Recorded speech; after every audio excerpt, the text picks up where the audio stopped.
Fala, seus cristãos cansados, graça e paz a todos os santos da internet. Chegou aquele momento especial da gente parar para dar um pontapé inicial e vermos os tópicos que vão guiar o nosso estudo da Bíblia, o nosso estudo da lição da Escola Sabatina no decorrer dessa semana. A gente chega à lição de número 6, a metade aí, vamos dizer, da lição e também a metade do nosso tema, que é o livro de Efésios, a carta de Paulo aos Efésios. Esse é o tema dessa série, esse é o tema desses 3 meses de estudo dessa série, né? E a gente está chegando agora ao finalzinho do capítulo 3, onde Paulo vai entoar aqui uma oração, um hino de louvor, né? Para poder engrandecer o nome de Deus e exaltá-lo diante da igreja de Éfeso. Então a gente segue estudando essa carta tão maravilhosa que tem ensinos tão preciosos para nós da parte de Paulo. E o texto que abre o nosso estudo, o que guia, direciona o nosso estudo aqui, está em Efésios capítulo 3, versos 20 a 21, que dizem o seguinte: ora, aquele que é poderoso para fazer infinitamente mais do que tudo o que pedimos ou pensamos, conforme o poder que opera em nós, o seu poder que opera em nós, a ele, a esse Deus, seja a glória na igreja e em Cristo Jesus por todas as gerações, para todos sempre. Amém. Muito bonito, né? Essa é a exaltação de louvor que Paulo tem sobre Deus e ele quer declamá-la aqui nessa carta diante da igreja de Efésios. E é sobre isso, sobre essa glória divina, que nós vamos discutir no decorrer dessa semana, começando aí com esse nosso pontapé inicial. Antes da gente ir, então, para o nosso estudo de hoje, alguns recados rápidos aqui para você. Você pode estudar a Bíblia com a gente, você pode ter um estudo, um curso sobre um panorama bíblico, fazendo o nosso curso, assistindo o nosso curso de teologia bíblica, que se chama A História de Deus. Nesse estudo a gente está vendo livro por livro, um estudo panorâmico, para entendermos ali qual é a mensagem principal de cada livro e qual é a mensagem que esse livro tem para contribuir com a história geral ou com a mensagem mais completa da Bíblia, que é a história da redenção. Todas as sextas-feiras a gente tem tido esse estudo, né?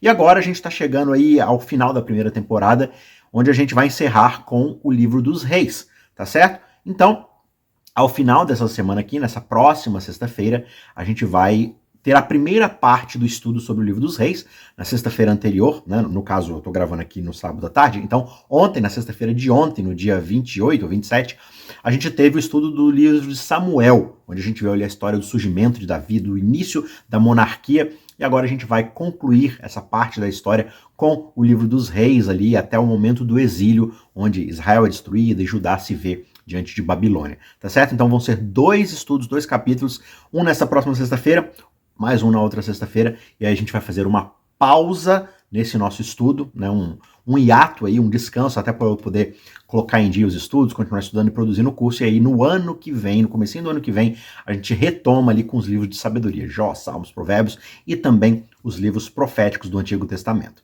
tá certo? Então, não deixe de conferir, aqui na descrição você encontra o link para a playlist do nosso estudo, e também você encontra o link do estudo sobre interpretação bíblica, como entender a Bíblia, ou como estudar a Bíblia.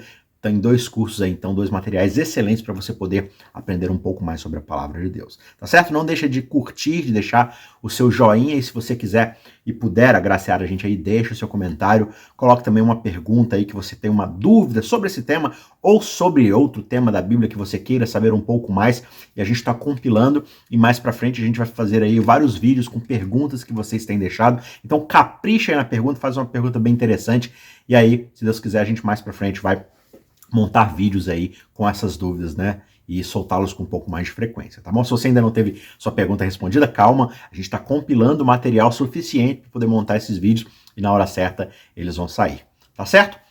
Sábado a gente tem aqui uma introdução mostrando pra gente, né, o quanto essa epístola aos Efésios acaba sendo uma das cartas assim mais importantes do Novo Testamento, né? Paulo tá lá na prisão, certo? E ainda assim ele encontra fé, força e coragem para poder escrever um material teológico tão robusto assim para a igreja de Éfeso, né? O apóstolo Paulo escreve essa carta aqui para Éfeso, que é uma das cidades ali da Ásia Menor, e a carta é uma mensagem, digamos assim, de encorajamento, de instrução para os cristãos, e ela contém muitas verdades importantes para a nossa própria vida cristã hoje, no século XXI. Lá no capítulo 2, como a gente já estudou até agora, Paulo ele vai falar sobre a salvação pela graça. E ele começa justamente explicando que todos nós estávamos mortos nos nossos pecados. Só que esse Deus maravilhoso, que é rico em misericórdia, nos deu vida juntamente com Cristo. Paulo ele vai enfatizar com bastante clareza que a salvação é um dom gratuito de Deus e nós não podemos de forma alguma ganhar essa salvação, alcançar, obter essa salvação por nossas próprias forças, por nossas próprias obras, né? E aí no versículo 6 do capítulo 3, Paulo ele vai resumir aquilo que ele já disse no capítulo anterior, no capítulo 2. Ele diz que o mistério é que, por meio do evangelho, os gentios, né, aqueles que não são judeus, eles acabaram se tornando co-herdeiros, membros do mesmo corpo e coparticipantes da promessa em Cristo Jesus. Esse é o grande mistério que o evangelho tem para trazer. Como é que aqueles que estavam separados de Deus, que não faziam parte dessa linhagem, que é a linhagem de Judá, que é a linhagem dos filhos de Abraão, como é que eles também acabam entrando dentro das promessas que Deus fez através do evangelho na aliança dos judeus?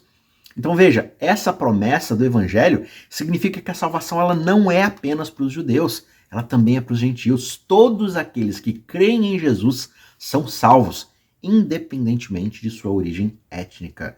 E graças a Deus por causa disso, porque se você parar para prestar atenção, você não é judeu. Eu não sou judeu. E, portanto, nós nem deveríamos, em tese, né, de acordo com esse pensamento, estarmos envolvidos no evangelho, estarmos debaixo da filiação à família de Deus. Mas é justamente por causa desse mistério do evangelho que hoje nós podemos ser chamados de filhos e filhas de Deus. Então, não é de se espantar que Paulo tenha tanta glória a dar a esse Deus, e nós também, uma vez que tenhamos entendido o evangelho que Cristo fez por nós, que as palavras de glória, de doxologia, de engrandecimento ao nome de Deus, sejam sempre algo presente nos nossos lábios. Indo para a parte de domingo aqui rapidamente, o capítulo pode ser dividido nessas duas partes principais.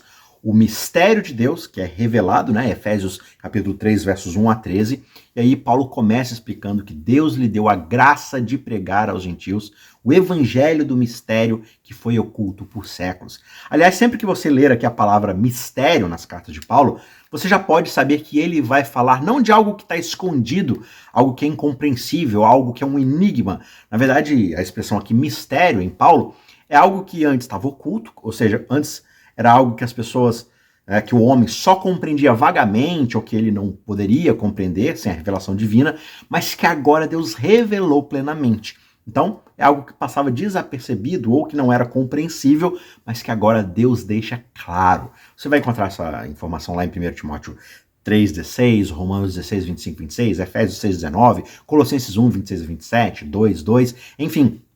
Esse mistério, né, que Paulo tanto enfatiza nas suas cartas, é o plano da salvação que é centrado em Cristo Jesus. Os homens não poderiam compreender esse conceito de que a salvação vem da parte de Cristo sozinhos, por conta própria, por sua própria mente.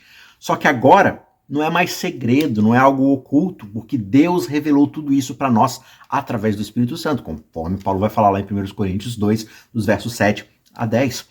E mais precisamente ainda, Paulo vai explicar que esse mistério é que os gentios também são co-herdeiros, são membros do mesmo corpo e são coparticipantes dessa promessa em Cristo Jesus. Eles não são simplesmente restritos a algo que é dos judeus. Na verdade, esse evangelho ele é para todas as nações, para todas as línguas, todas as etnias. Não é algo dado por sangue, não é algo dado sim pela linearidade da descendência de Abraão. Todos são unidos no reino unicamente pela fé em Cristo Jesus e não pelas suas obras, pela sua filiação, pelo seu DNA. E além disso, Paulo ele vai explicar que ele foi escolhido por Deus para pregar o evangelho aos gentios e que essa mensagem do evangelho, na verdade, é para todos, tanto judeus quanto para gentios. O evangelho não encontra limitação étnica, ele vai ser pregado para todos e ele deve alcançar o ouvido de cada pessoa. Paulo vai enfatizar para a gente que a salvação, como ela é um dom gratuito de Deus e não algo que a gente possa ganhar por nossas próprias obras, não pode ser escolhido por nós sobre quem vai ser alvo desse evangelho, dessa salvação. Como ela é um dom de Deus, Deus o dá para quem ele achar melhor dar. Né?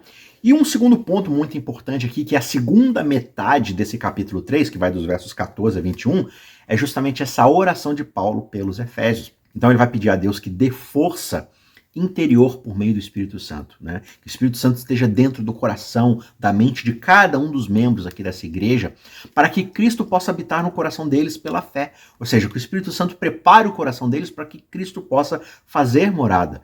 Paulo vai pedir que eles sejam de fato enraizados, ou seja, que eles tenham fundamento, que eles tenham profundidade, que eles estejam com as raízes fincadas no amor de Cristo, no terreno do amor de Cristo, e que eles possam compreender, e aqui é uma figura muito interessante, né?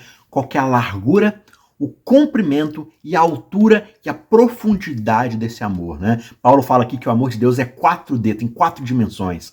Tem largura, tem comprimento, tem altura e tem profundidade, né? E aí ele vai terminar a sua oração dizendo que Deus é capaz de fazer muito mais do que a gente possa sequer pedir ou imaginar em pedir. Né? Se você acha que pode pedir algo muito grande a Deus, Deus tem algo muito maior daquilo que você pode imaginar para dar para você. Né? Só que a gente se limita a coisas dessa terra, a gente se limita a coisas que a gente pode pegar, guardar, investir, usufruir, mas que o que Deus quer dar de fato para nós é algo que os nossos sonhos mais vastos não conseguem vislumbrar.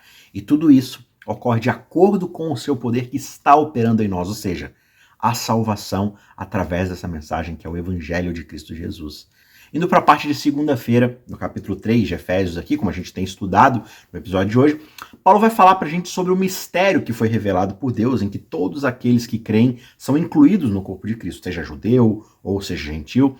Só que, infelizmente, muitos membros da igreja, eles têm às vezes uma atitude que contradiz essa mensagem de inclusão do Evangelho. Às vezes nós acabamos tendo preconceito contra pessoas de outras raças, de outras culturas, de outras etnias, de outros status sociais. Muitas vezes a gente pensa que a salvação é apenas para aqueles que seguem certas regras, certas tradições. Só que esse pensamento precisa acabar. E para mudar essas atitudes é importante que os próprios membros da igreja estudem a Bíblia e compreendam aquilo que é central na mensagem do Evangelho, que é uma mensagem muito mais de inclusão do que de exclusão. Nós devemos orar para que Deus nos dê um coração aberto, um coração amoroso para com todas as pessoas.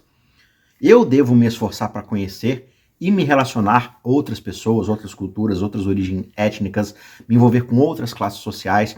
Eu preciso trabalhar para construir pontes de amor, de compreensão entre todos, ao invés de muros de divisão, de preconceito, de afastamento. Né? Claro que a gente não está falando aqui de fazer concessões naquilo que é central à vontade de Deus, a palavra revelada de Deus, o Evangelho, mas de tudo aquilo que, na verdade, acaba muito mais nos excluindo para que esse Evangelho, essa mensagem central, chegue a outras pessoas. Portanto, que o Espírito de Deus possa trabalhar em nós para que possamos incluir outros, porque nós outrora éramos, né, como Paulo vai falar lá no capítulo 2, nós estávamos mortos nos nossos pecados, nós estávamos afastados da filiação de Deus. E agora que a gente entrou na família de Deus, a gente quer impedir que outros também o façam? Não. O Evangelho é justamente nos capacitar para trazer outros a essa mesma família, para que Deus tenha um reino cada vez maior e mais expandido sobre a face da terra. Terça-feira, aqui no versículo 8 do capítulo 3, né, que a gente está estudando essa semana, mostra Paulo expressando a sua humildade diante dessa graça de Deus que é tão fantástica. Né? E ele diz que ele é sequer digno de pregar esse evangelho aos gentios. Só que Deus lhe concedeu essa graça e ele é muito grato, ele é muito feliz por isso. E por isso Paulo enfatiza que a mensagem do evangelho é um dom gratuito de Deus, não algo que a gente possa ganhar por aquilo que a gente faz ou deixa de fazer. E aí no versículo 9, Paulo explica pra gente que o propósito desse mistério é revelar a todos a sabedoria de Deus. E ele diz que esse mistério foi escondido em Deus desde a criação do mundo, mas agora ele foi revelado aos santos. Veja, aqui no verso 10, Paulo vai explicar pra gente que a intenção de Deus é que, por meio da igreja, a sabedoria de Deus seja conhecida pelos governantes, pelas autoridades nos lugares celestiais. O que isso quer dizer? Isso significa que é justamente a igreja o instrumento que Deus utiliza para revelar a sabedoria de Deus ao mundo. Ele diz que os principados e potestades, né, aqui mencionados nesse versículo, são justamente esses seres, provavelmente, né, esses seres celestiais como anjos, demônios, essas autoridades que cercam a realidade invisível, né, que nós não temos acesso, que a gente muitas vezes não percebe, né? E com isso Paulo está explicando que a igreja é um instrumento para revelar a sabedoria de Deus a esses seres celestiais. Porque muitas vezes eles não compreendem essa realidade, que é a nossa realidade aqui do pecado. E aí, eles olham para a gente como esse estudo de caso do amor e da misericórdia de Deus, da sabedoria de Deus em fazer o que está fazendo. Ali no versículo 12, Paulo vai expressar a sua confiança em Deus. E ele diz que nós temos confiança e acesso a Deus por meio da fé em Jesus Cristo. Ele enfatiza, o apóstolo aqui, que a nossa confiança não vem das nossas próprias obras, mas da graça de Deus. Se a gente fosse confiar nas nossas próprias obras, o quão instável nós somos, o quão hipócrita nós somos. Muitas vezes a gente até emula uma obediência externa, mas no nosso coração a gente conhece os nossos pecados, as nossas falhas, os nossos egoísmos, as nossas teimosias e a nossa rebeldia em relação à vontade de Deus como um todo. Então veja, o apóstolo ele é capaz de exibir confiança e humildade ao mesmo tempo, porque ele entende que a salvação é um dom gratuito de Deus. Ele sabe que ele não é digno de pregar esse evangelho aos gentios, mas ele sabe também que Deus lhe concedeu isso como uma graça, como algo que é um benefício, que é um presente. O fato de Paulo ter um evangelho para pregar é um presente de Deus. E Paulo confia nesse Deus porque ele sabe que a nossa salvação vem da graça de Deus e não das nossas próprias obras. E quando a gente entende essa verdade, o alívio que isso traz, a leveza que isso traz para nós, nos deixa completamente comprometidos para a pregação do evangelho. Quarta-feira, você vai se lembrar aqui que uma das primeiras lições que a gente viu, quando a gente estava abordando o capítulo 1, Paulo já havia feito uma oração pelos Efésios, pedindo as bênçãos de Deus sobre eles, que Deus operasse neles. E agora a gente percebe que existe uma segunda oração aqui no capítulo 3, que Paulo vai fazer, pedindo que eles estejam fundamentados no amor de Deus, que eles compreendam a profundidade desse amor 4D, que eles estejam enraizados, fundamentados no conhecimento de quem Deus é. Então veja, essas orações, tanto do capítulo 1 quanto a do capítulo 3, elas têm muitas semelhanças. Em ambas, Paulo vai pedir que Deus dê a eles, aos Efésios, uma compreensão mais profunda de quem Deus é, do que ele fez por cada um deles. Em ambas, Paulo vai pedir que Deus lhes dê força interior, que Deus coloque o Espírito Santo no coração deles. Nas duas, ele vai enfatizar a grandeza do poder de Deus que opera em nós. No contexto aqui da carta aos Efésios, a gente consegue aprender algumas implicações muito importantes sobre essas orações. Paulo ele enfatiza que a importância da unidade na igreja. Ele está explicando que, por meio da obra de Cristo Jesus, judeus e gentios foram reconciliados em um só corpo. Eles fazem parte da mesma família, eles têm o mesmo propósito. Então ele está enfatizando aqui que a igreja, como esse instrumento, é usado para revelar essa sabedoria de Deus para o mundo. O que Paulo está pedindo aos Efésios é que eles vivam de acordo com essa verdade, que eles sejam enraizados e fundamentados no amor de Cristo. E quando eles estiverem com os seus fundamentos, suas raízes nesse amor, então os frutos que serão gerados através dos nutrientes desse solo, digamos assim, são justamente a pregação do evangelho e a inclusão de outras pessoas. Eles irão trabalhar em amor a Cristo e amor ao seu semelhante para construir essa igreja que represente de fato quem Deus é para o mundo. Essa sabedoria não vai ser simplesmente revelada para os seres celestiais, mas todas as pessoas olharão para esse corpo e falarão assim, nossa, mas como é que pessoas tão diferentes, de realidades tão diferentes, de classes sociais tão diferentes, de etnias diferentes, de culturas diferentes, como é que eles conseguem viver em harmonia? Como é que essa comunidade consegue ser tão amorosa consigo mesmo, tão inclusiva?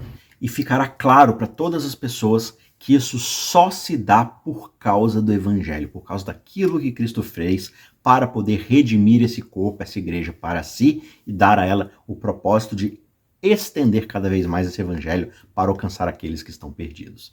Parte de quinta-feira, aqui no versículo 20 do capítulo 3, Paulo vai enfatizar para a gente que Deus é capaz de fazer, como a gente viu, muito mais do que tudo aquilo que a gente pode pedir ou sequer imaginar em pedir de acordo com o seu poder que opera em nós. Então o que ele faz aqui? No versículo 21, Paulo louva a Deus e ele diz que a glória deve ser dada a ele na igreja e em Cristo Jesus por todas as gerações, para sempre e todo sempre. O que isso significa? Isso significa que a glória de Deus ela deve ser reconhecida e louvada não apenas na igreja, mas em todas as áreas da vida. Paulo está enfatizando a grandeza de Deus e a importância de reconhecer a sua glória. E reconhecer a sua glória significa reconhecer a sua autoridade sobre a realidade criada, sobre todas as coisas. Inclusive, algumas pessoas vão sugerir que esse versículo aqui está elevando a igreja, colocando ela num patamar assim de pé de igualdade com Cristo. Só que isso não é o que Paulo está fazendo aqui ou sequer dizendo. Ele está enfatizando que a glória de Deus deve ser reconhecida tanto na igreja quanto em Cristo Jesus. Então, da mesma forma como Cristo demonstrou a glória de Deus, revelando o seu caráter de amor ao morrer na cruz, a igreja também deve ser uma comunidade de fé que revele essa abnegação própria, que não viva para si, que viva o evangelho na prática, no sentido de pregar o evangelho de Deus tanto na mensagem que ele tem, mas mostrando os efeitos que o evangelho é capaz de causar numa comunidade, onde um trabalha em prol do outro, onde cada um não tem em si mesmo seus próprios interesses, mas um se sacrifica pelo bem do outro, né? Então Deus deve ser glorificado da mesma forma como foi glorificado em Cristo. Paulo também não está dizendo que a igreja é igual a Cristo, né? Que é a mesma coisa, a mesma glória que a gente vê sobre Deus em Cristo, a gente está vendo na igreja. Não. O que ele está dizendo é que a igreja é um instrumento a mais para poder revelar a glória de Deus ao mundo e refletir os efeitos daquilo que Deus já alcançou na cruz através do seu sacrifício. Essa frase, através de todas as gerações, para sempre, sempre, justamente enfatiza para a gente a eternidade da glória de Deus. Isso significa que a glória dele não é algo limitado pelo tempo, pelo espaço, é algo eterno, é universal, abrange toda a realidade do universo, desde o passado eterno até o futuro eterno. A glória de Deus ela deve ser reconhecida e louvada em todas as épocas e em todas as partes do mundo. Mas note que o versículo aqui, ele não está retratando um futuro aqui nessa terra de forma infinita para a igreja, mas sim a eternidade da glória de Deus. A igreja é um instrumento para poder revelar a glória de Deus ao mundo. Ela é uma ferramenta de expansão do evangelho e do reino de Deus. Mas a igreja em si mesma não é eterna. A igreja é composta por seres humanos que são limitados, sim, pelo tempo e pelo espaço. Mas como uma instituição, ela serve esse propósito de sempre estar se renovando dentro da pregação do evangelho. Portanto, as bênçãos de Deus, que são especialmente valiosas para mim, para você, são a minha família, a minha saúde, a minha fé. E eu agradeço a Deus por essas bênçãos todos os dias e eu tento viver de acordo com a vontade desse Deus, refletindo o seu caráter, refletindo os valores da sua palavra, do seu reino, na forma como eu vivo, não só individualmente, mas também em comunidade. Para a gente concluir aqui, a gente vê a ideia da doxologia aqui nessa oração de Paulo. O que é uma doxologia? Doxologia nada mais é do que um hino ou uma oração de louvor e engrandecimento a Deus.